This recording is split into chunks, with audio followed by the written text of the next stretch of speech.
Dumelang sanibonani absheni. Welcome to another episode of Relax with Ntombi Zulu. And yes, I am Ntombi Zulu. Ladies and gentlemen, thank you so much for the love that you've been giving me. Thank you for viewing my episodes. Thank you for subscribing to my show.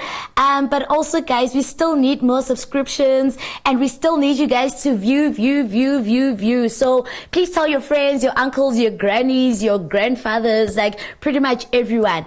So guys, as you guys know that on the 25th of this month, November, guys, 16 days of activism against women and children abuse will be starting. With that being said, today I have a very special guest who relates very well to all of this, and I'm just going to relax with her and then she's going to tell us more about herself. Sawubona Sisi Mpho. Hi, my dear. How are you? I'm good, and you? I'm well, thank you. Welcome to my show. Pleasure. I'm happy to be here. So Sisi Mpho, please just tell the viewers at home a bit about yourself, right? Just let us get to know you better as a person, how you grew up, tell us a bit about your family before we proceed.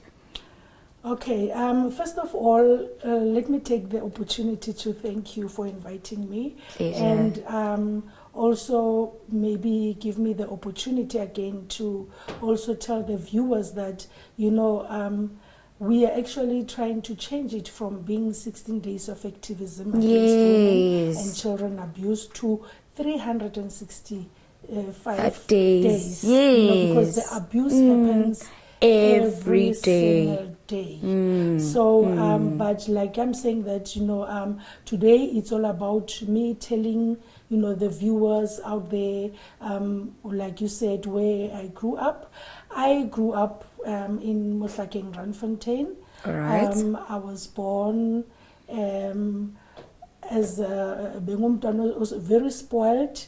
And with both parents. Nice. Until my parents divorced when I was 12. Okay. And some things we don't take them into consideration to an extent that after they divorced, that hit hard inside of me. Yes. It broke my heart. Irrespective of, even my father was an alcoholic and very abusive towards my mom and myself. But it was very hard to now, looking at my mom and no longer seeing my dad, because my mom won from divorce court. She won us custody. Custody. Yes.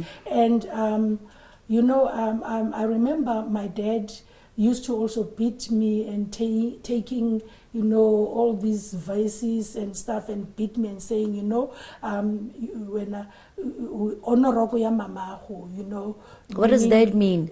Meaning you know everything that your mom's doing. Okay. Was in Dabazai. And he would beat me and say, "Where is your mom?" And by that time, my mom would just go and try to get something for us to eat. And how old are you then? I was, I think that started when I was, around 9, 10. And Umazela Mamu at the age of 9. You're just a kid. I know, And when I was 12, then my mom was like, I can't take this anymore. And my only problem was, and challenge was, I blamed my mom that maybe she should have taken me and my other siblings for counseling. And I ended up, getting involved with the worst kinds of friends, where we would try to have some boyfriends. At the age of 15 now, I was uncontrollable.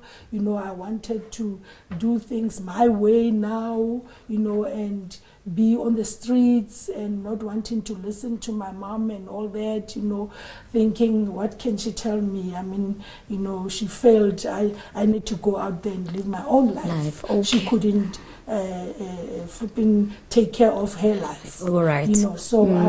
I remember at the age of 15, yes, I had a boyfriend already. So no, wait, Sisi Mpho, sorry to cut you. Now, during this time, where is your dad? He had to go back home. Home, which is? Like Ekaya Gibo. Okay. You know? Moguguphi? And we got left the same location in Mohlakeng. Okay. Yes. Okay. But Kubo, you Oh. know? And So you guys stayed with the house? Yes. Okay. Stayed in the house Okay. with my mom. Okay. You know? So, and now, you know, with friends, you know, the peer pressure also, and I ended up having a relationship with this guy who used to only carry my bag, you know, after school, you know, nami, just to fit in, to say, hey, Nami, I have a boyfriend, I have a yes, boyfriend. yeah. Nothing serious, no sexual intercourse, or Nothing. whatever. And he was a bit older than me. He would bring me some lunch. How older? Schooling, about 5 years. So he was older about than 20? Yes. Okay. So he was already working actually at some lawyers as a receptionist also. Wow. And so he would drive during lunch hour and bring me ukudla kumnandi. Yes. And then I would be bragging to my friends and all that. And after school, you know, carrying my bag and cap and taking me home and all that stuff. So, you know, we decided one day that we want to just go out on the 1st of May. All right. It's a holiday, a workers' day. Okay. And we requested Sacela Abo Mama Betu to organize a trip for us. It was just a girls' trip. Okay. You know? Go out And, to where? yes, we planned to go to Donaldson Dam. Okay. It's in Western area. So they agreed. They paid for us. They found a taxi that could accommodate 10 girls, and they prepared some, you know, baskets with foods, like a picnic type of thing. picnic boxes and stuff, you know. But when we were inside the taxi, we became very naughty, and we requested the taxi driver ukuthi angene lapha and I short left and buy some alcohol nyana for us, and we will give you something. And he agreed, and he bought us some few wines, and obviously on that day we were on our shorts, our mini skirts and all that. And was that your first time drinking alcohol? Yes, that was my first time. And still a virgin. And when we were busy, you know, walking around, you know, after taking 2 cans of whatever that we took that day, that is got alcohol, you know, you're already, lightheaded, and you start walking around, and the guys would be, hey sisters, come here, you know, and wanting to approach us and stuff, and we're like, oh, did you see that one, my friend? Not for me. Maxi type. It's not my type. Me, I like that one. You know, and they were just looking at us with anger. And we had told the taxi driver to come and fetch us around 6. Oh, so he dropped you off? Yes. Okay. And because it was still winter, around 6 o'clock it's a bit dark. Darkish, yeah. Yes. So when we were still waiting for the taxi driver and the taxi to come fetch us, as you know, after taking the alcohol, some of those who are taking alcohols, they know you'll be running to and for the toilets. No, I wouldn't know. So we started going up and down to the toilets, and I took one of my best friends. We went to the toilets, and you know, the setups inside the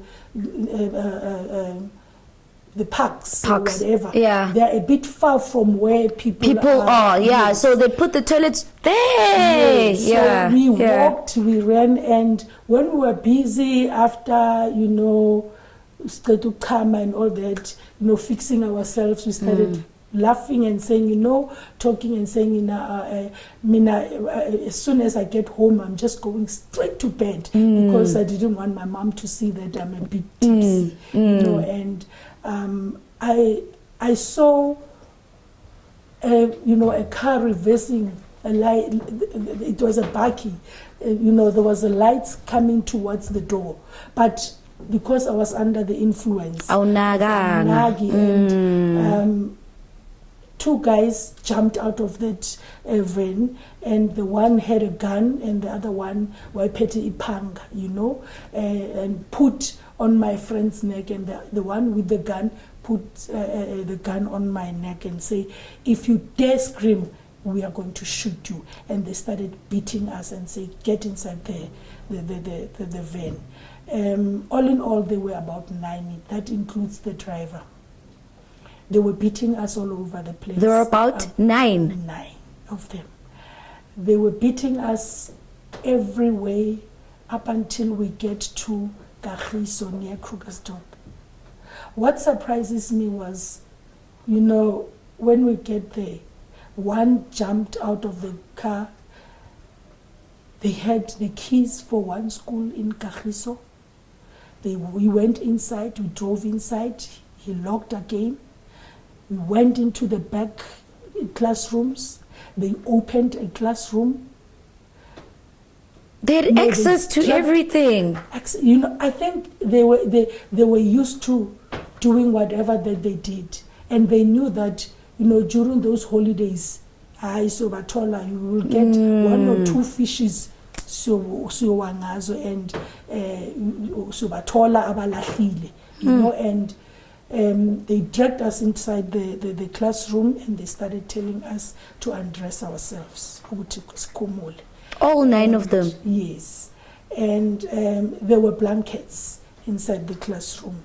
The tables there, they were packed already. On the sides? On the sides. And on the other corner, there were blankets lying on the floor. And the other corner, there were blankets.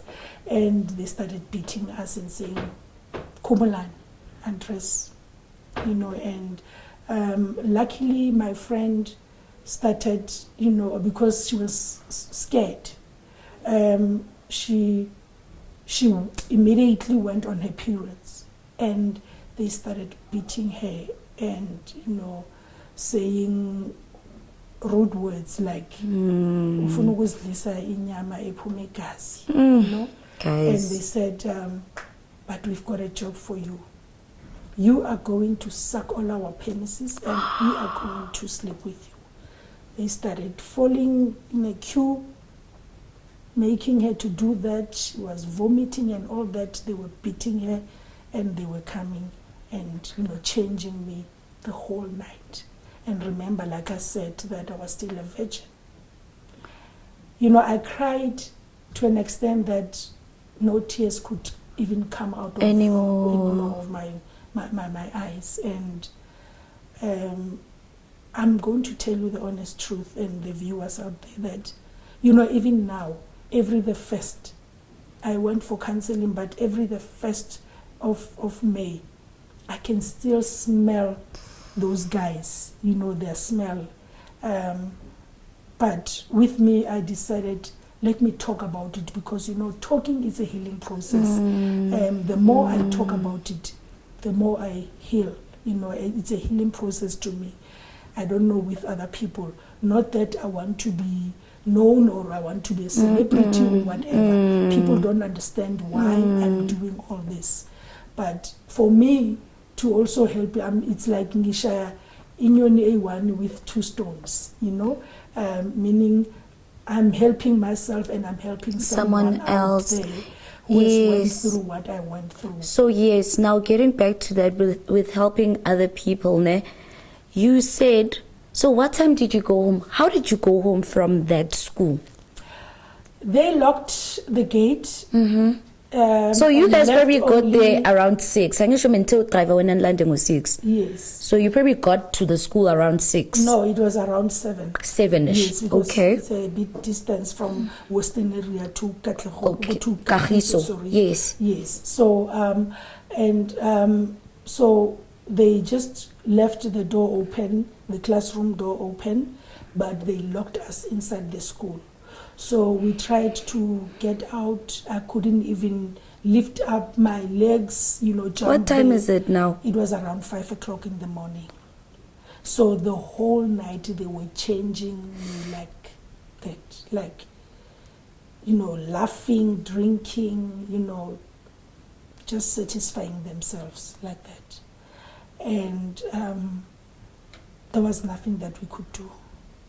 So after they left, one old man saw us and we started shouting, "Simbizi sithi asincede." We wanted to jump the fence out, and we told him what happened. Although yes, he was like, okay, but nani abantwana banamhlanje anizwa, Yeah, like they always wanna try make it the victim's fault. What wrong did you do, guys? So but luckily he helped us to jump the fence, and he took us to the police station, the nearest police station in Kagiso. And when we got there, a case was opened, but unfortunately because of trauma and not knowing those guys, we couldn't even recognize them. They tried to explain. It's difficult sometimes. You can say Sisi Mpho is light in color, but it's hard to say, my nose, even if we have met, several times, it's hard to describe me. How exactly. And it was traumatic for you. You were only 15 years old. Yes. So, but did they not try to go back to Kagiso, the school? Because these people had keys. They did, but I'm telling you, even now, nothing happened. The case had to just go off like that, because they couldn't. The police, they tried. We were taken to the nearest hospital, which is Leratong. We got tested. I got tested. Both of us, we were treated, and our parents were called. Luckily, I was not pregnant and no diseases and all that. But and I went back home. They said they will inform us on how the case is going. And all that. So I became a man hater. I hated men to an extent that I even said to my mom, "Don't buy me trousers anymore." I took all my trousers, I burned them. Which year was this, Sisi Mpho? I don't remember the year, but I was 15. Okay. Yes, and I'm not shy to tell my age. Right now I'm 47. Okay. I just turned 47 on the 21st of August. You look good though. Thank you. So, and now after everything, after the checkups and all that, we had to go back home.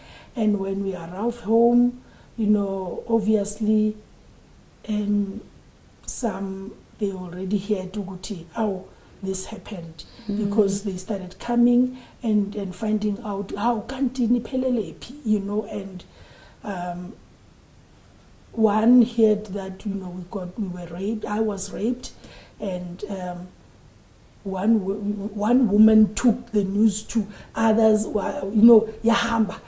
So eventually, everyone knew. Everyone knew Uguti I was gang raped, and I was doing my standard 9, which is grade 11. Now, yeah. Yes. So, and I was so shy. I couldn't even walk with my head up any longer. My fellow sisters, they were the ones who were, pulling me down. And yes, I wanted to ask you, the treatment at school, saying, how was it? Yeah, which Mpho are you talking about?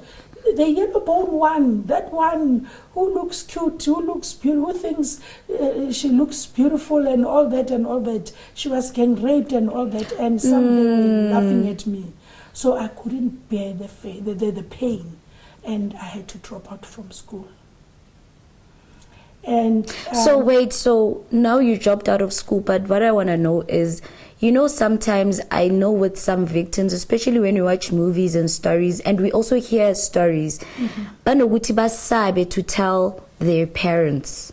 You know, some kids are scared to tell their parents, Guti, Mama, on my way back from school, I was raped, or Uputis Banbani, Otlala Gupi Gupi raped me, and so forth. So, how did you come about to facing your parents and telling them, Uguti, you know, this happened, and how was the treatment at home after? You know, with me, because by that time I was very close to my mom, with my mom. I was telling her, and my mom would say, you know, ungabanaki, you know, everything will be fine soon. So you were fortunate that she never judged you in any way. Yes, and I used to share with the person who used to counsel me, my counselor, and but I couldn't bear the pain and the frustration, and you know the way everyone was looking at me.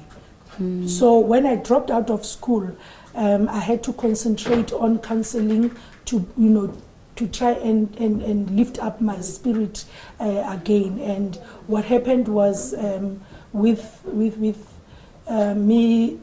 the guy that I was involved with, I had to stop the relationship. When I told him that I don't want to see him anymore, this is what happened. And and he was like, but why don't you share with me? I want to be there with you. And at that time, you want nothing to do with men. Nothing to do with men. And he said, you know, rather than me losing you, I'd rather marry you. And I said, no, I don't want anything, you know. And he went back home. He spoke to his uncles. One day when I was sitting, I heard my mom saying, Mpho, here's the letter. And you were 15? I was 15 years. No, I was 18. Now you're 18? Yes, I'm 18. I was 18. And my mom said, there's a letter from Gabo Tsepo, and they're saying they want to come and see us. Do you know Tsepo? I said, yes, I know him, but I said I don't want to see him anymore. I told my mom what happened, you know, the relationship that I was in with him. And my mom said, but yes, I'm happy because you're still young for you to get married. But, you know, one morning I was like, before Mom, you respond to them, you know what, I think I'm ready. And she was like, why? You know, but I couldn't even answer my mom because it was my secret. Mina lying and my mind was like, I want to those who used to laugh at me. And I was like, you know what? All those girls and women, whoever who used to laugh at me and saying I was getting raped, I can't wait to see their faces. When I walk down the aisle. When they see me walking down the aisle, and dancing on the street and saying, you know, you know, and that happened. And then did you get married? Yes, I got married. At that age? 18 years. After getting married, I remember my ex-husband because I'm on my second marriage. Okay. And then how long was that marriage? The 18 years? It was 6 months, but that 6 months, it was like 6 years. What happened? Very abusive. Oh my God. Sexually and physically.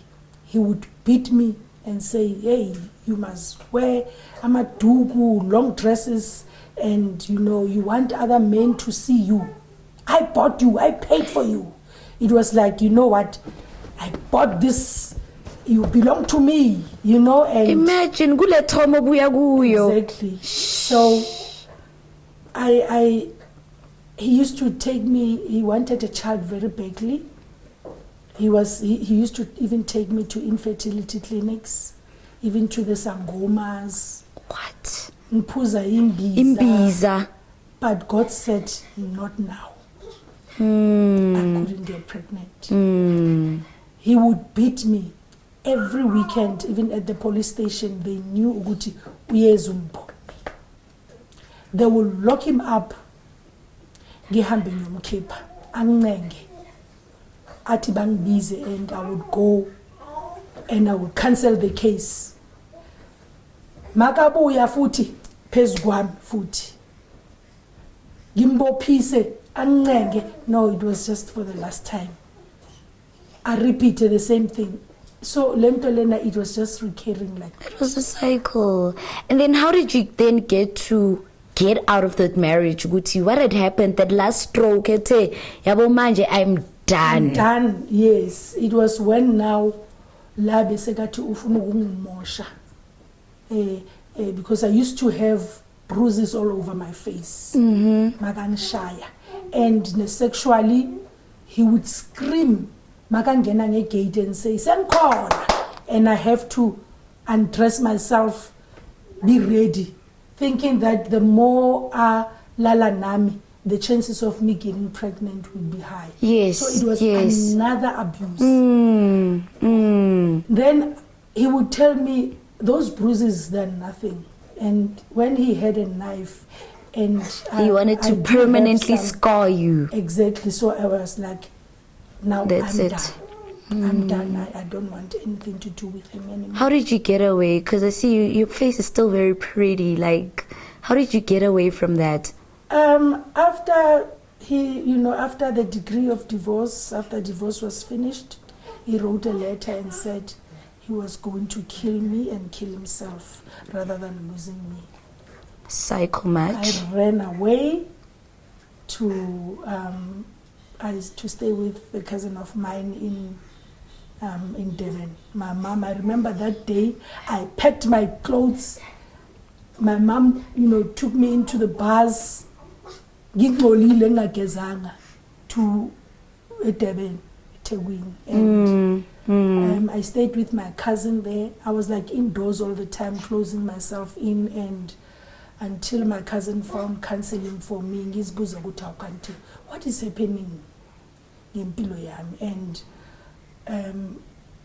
she also found a job for me as a hairstylist. I started working as a hairstylist in one salon up until again I was now approaching 20.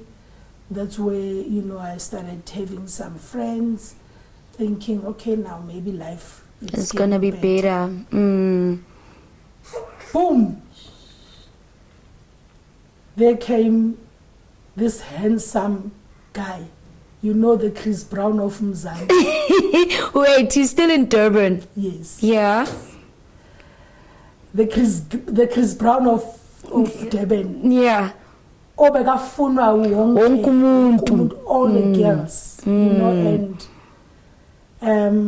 wangibona and started, angishela and bringing flowers, food for me, lapho, and ngiloko ngichomela nje, just ngoba I was remembering where I come from, yeah. I was scared to get into another relationship. Again, peer pressure. All my friends. You're in your 20s now. Yes. They were like, I would die to have a relationship with this person. How many girls would die to have a relationship with this guy. And I fell into the trap again. We used to date only because I disclosed everything that happened to me and where I come from. He would take me to, we would go for clubbing and we would go to, restaurants. He would take me to movies and all that for about a year, up until I gained his trust. And I was like, no, this one, he's the one. Yes. And I remember sharing with a friend of mine in Devon and saying, we haven't even slept together. And she was like, you will chase him away.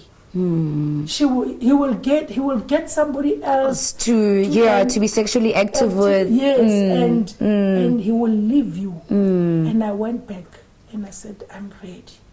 And you were not ready. Not ready, to be honest. And the friends we keep. he asked me, "Are you sure?" I said, "Yes, I am sure."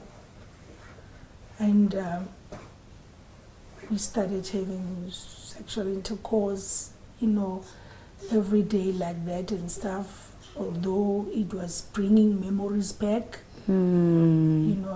but he was trying so hard to make me as comfortable as I can. And boom, after 3 months, he asked me to move in with him into his apartment. And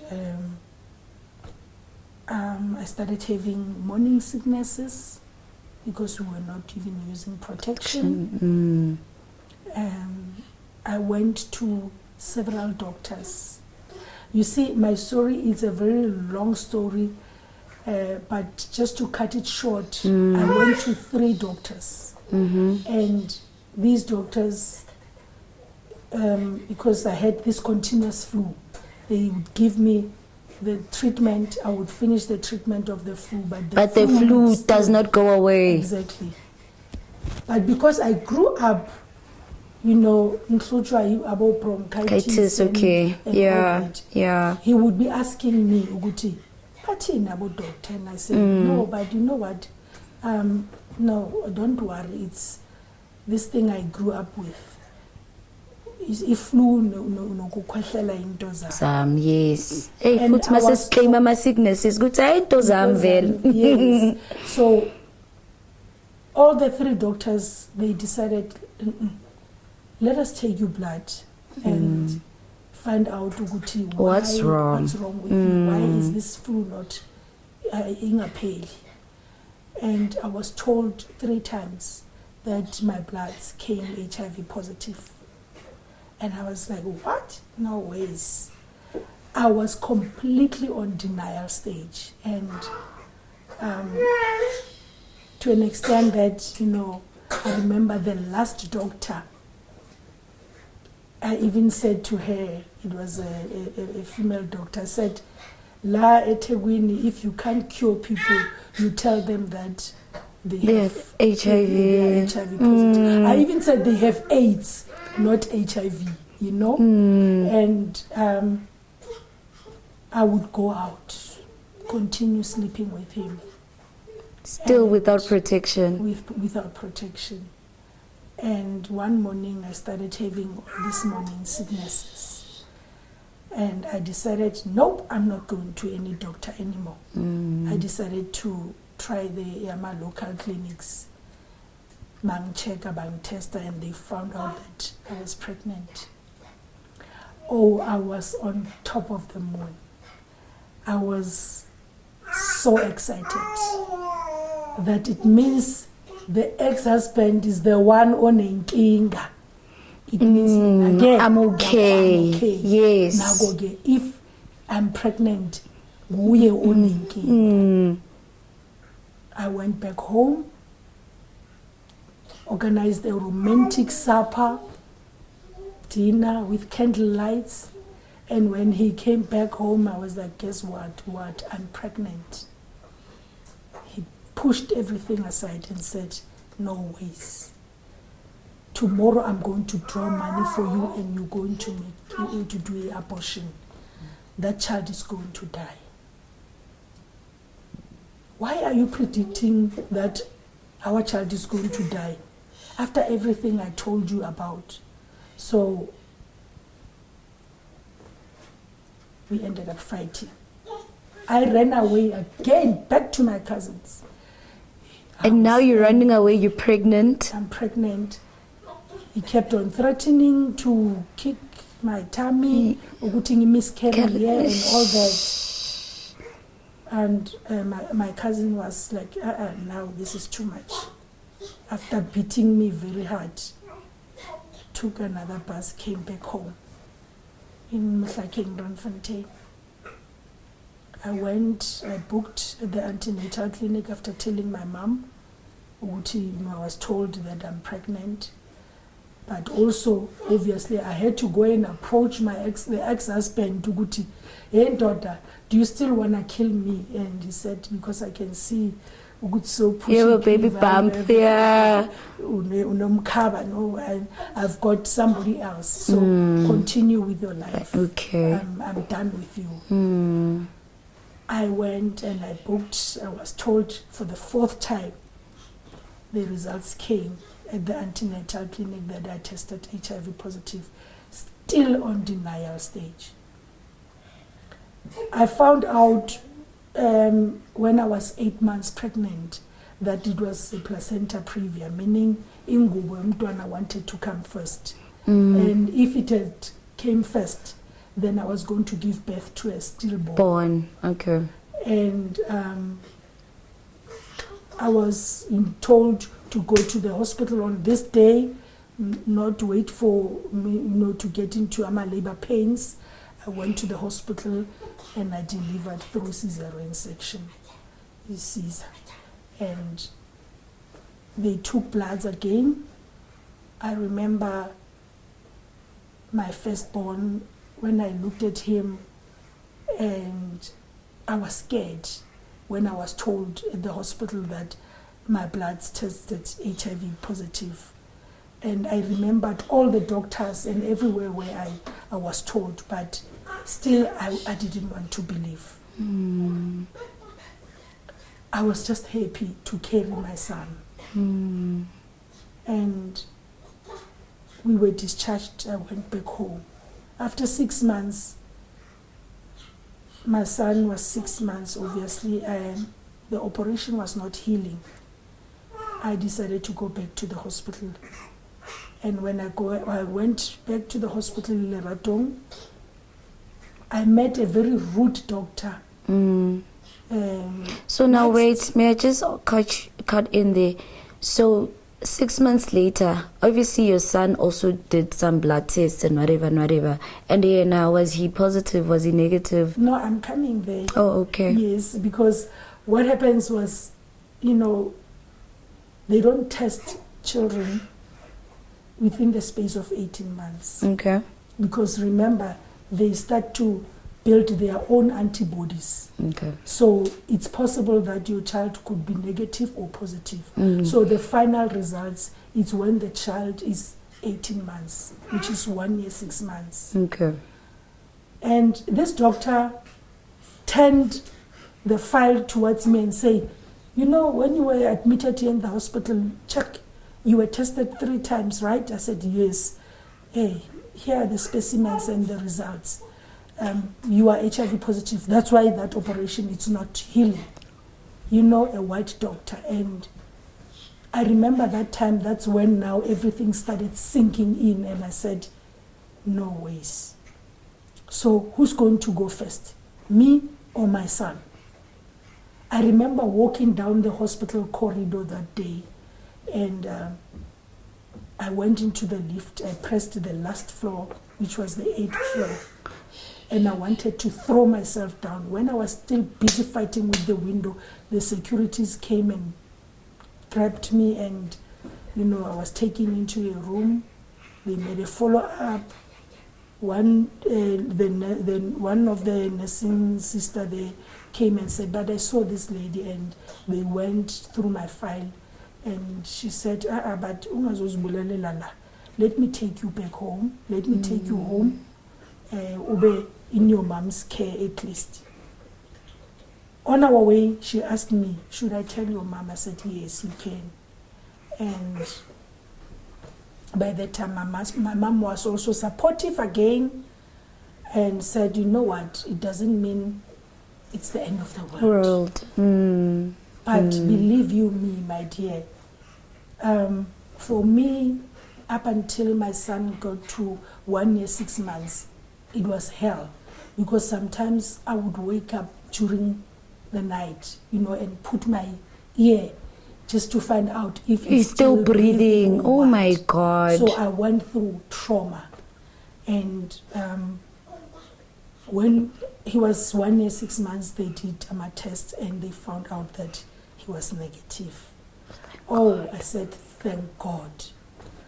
And I was again over the moon. I said, this is a blessing.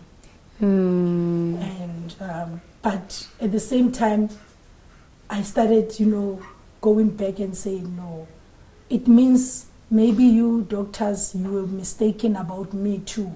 Yeah, because I can't be positive, then he's negative. He's negative. So the doctors explained to me that, you know what, every child inside the womb, they are all safe. Whether the male, the mother or the father is positive, or both parents, they are positive, only a clean sperm goes inside the womb and makes a baby. So the semen is the one that carries the HIV virus. So it peels off. So every child is safe whilst they are inside. They only contract the HIV virus when we get into labor pains. Remember, they fight to come out of that tiny little hole, and every child is... And because you never got to the labor pains part, you had to go get a cesarean. And then they took him out. So nothing, every child, they've got, cuts, a little bit cuts that you can't see, and everything goes inside when you're delivering normally, So the placenta, whatever thing, was a blessing in disguise. Exactly. So, and I was happy to hear that, and I was like, okay, I've heard of so many women who used to abandon their kids, leave them at the hospital or give them for adoptions or whatever, thinking they're going to die and all that. And I started giving those women hope to say, look at me, this is what happened. Yes, this is my story. Even if there were no nevirapines and all that, the nevirapine is a tablet that they give to a pregnant woman to give, so it clears the way for the child. That's why today we have mothers also who are also HIV positive but giving birth to negative children. Yes. Okay, Sisi Mpho, you've shared so much with me and my viewers today, ne? But I just like for you to actually look at my viewers, look at that camera and speak to my viewers that are also rape victims. 1.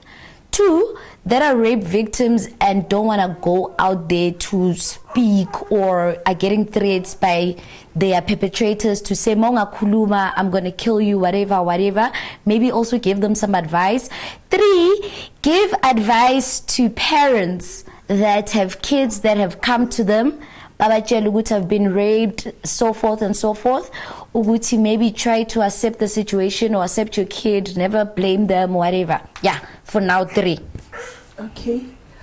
I'm happy that to tell the viewers out there that at least today my family got counseling and assisted me and supported me with my son through everything. And I would like to tell everyone who has went through whatever that I shared, being it's rape, or any sexual abuse. And please, there's something that I also want to, make clear here, that there's also marital rape. And people don't understand that there is what we call marital rape. You can be raped inside marriage. You don't owe anybody. If you don't feel like, and you say no, not today, let that be no. And I've went through everything, through it all, calling myself a victim of everything. But today I call myself a victor. Whatever that happened to you, you're not alone. We are there for you. Keep strong, take everything, go for counseling, speak to those who are in the similar situation as you are. Today I stood up, I've got a center called after my son in Vosloorus called Unkabetsi Care Center. It's an orphanage for about 85 children. Wow. Those who are being raped, who are HIV positive. Do something about yourself. And help those who are in the similar situation as you are. And you will see, you will heal. And believe you me, talking about it and breaking the silence, it's a huge form of healing. It's a healing process. Today, I'm happy to say I've been married to I'm also married to an HIV negative husband. Nice. I've got other 2 kids with him, a daughter and a son, Busisiwe and Nkanyiso. They are all negative. Nice. Yes, we are using protection. I've turned whatever that the devil thought he was using against me, I turned it back towards the devil. I've got, doctors sponsoring me for what we call artificial insemination. And all my kids are HIV negative. Nice. I've traveled all over the place. I'm not saying go and, contract HIV virus and whatever because you want to be like me. Yeah. But you don't know, your strength. Let's give each other support and lift each other up, because I think if it was not because of lack of support from my fellow sisters from the school, I wouldn't have went into another abuse in my first marriage. I did that because I wanted to show people. You wanted to prove a point. Yes, let us stop proving points to people and leave whatever that you think it's better for you. I've been called by names before. That I'm using my status to put bread on my table.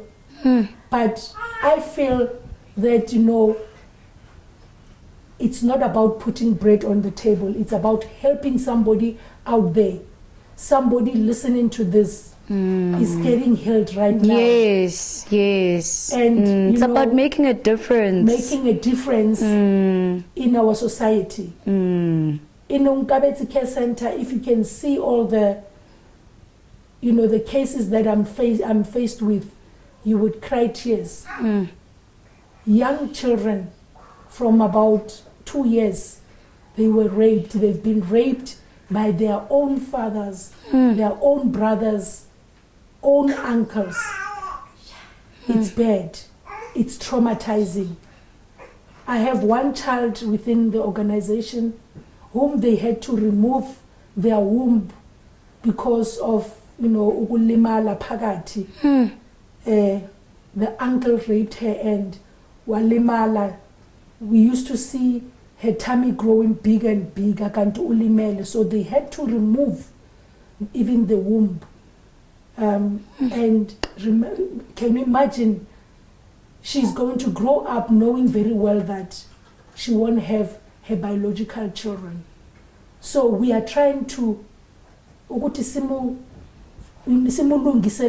she grows up, she knows that there is what we call adoption. Because and it's that's okay. the only option, and it's okay to adopt and raise somebody's kid.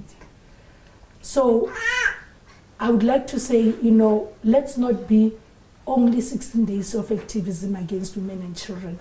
Let this be a 365 days thing to advise everyone and be like myself, help the community, giving back to the community. Like I said, that I travel all over the world today. I was also diagnosed with cancer 11 years ago. And I was asking myself, and I used to even call God and say, no, now it's time for us to have a daughter and father, talk. Why me? Why everything comes to me? Because I was told I was going to die in few months. I was left with 9 months to live. Sometimes they would say 6 months. I take my ARVs every night. I go for my chemotherapy. My family, sometimes when I go crazy and I'm shouting at them and all that, we are even making fun of this and they will be gossiping and saying, my children, including my husband, they would say, hey, hey, ubani othathe i-virus mama from the egazini, from the blood, and the other one would say, namhlanje it's even mixed now with the cancer, one, so that's why she's going so crazy. So I hate people who abuse.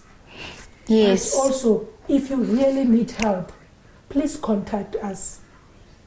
Visit our website. It's onkabetse.org. It's www.onkabetse.org. Or you can contact me on 083-249-2956. Or just Google my name, Mpho Mazamani. That will lead you to the center and all the details and the contacts. Keep in touch with us and we can help you. We also assist boy children to show them that, don't do whatever that your fathers did to your mothers. We want to teach them whilst they're still young. I thank you. All right. Thank you so much, Sisi Mpho. Just to clarify, I think you've pretty much covered up everything. But just to clarify, your center, the people that can contact you are the victims. Not only the victims. Okay. So if someone who feels that I have a problem, I can't hold myself, like they just feel that urge to go to rape or whatever, can they come to you? Yes, exactly. My phone, I've given all the details. Yes, you have. Remember, we might not all be infected, but we are all affected. Yes, definitely.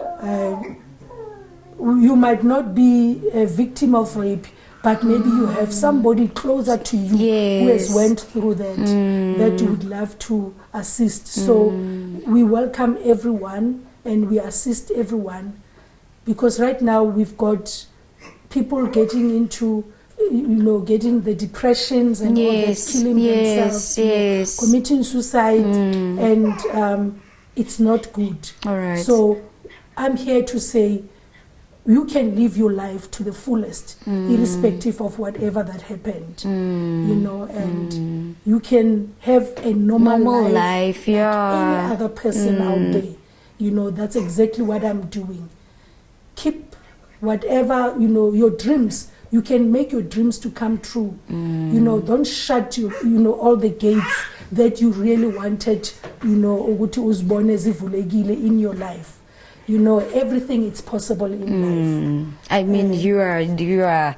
Come on. Yes. Come on. Thank you. All right. Thank you, Sisi Mpho, for joining me today. I think your story is definitely going to help a whole lot of people out there.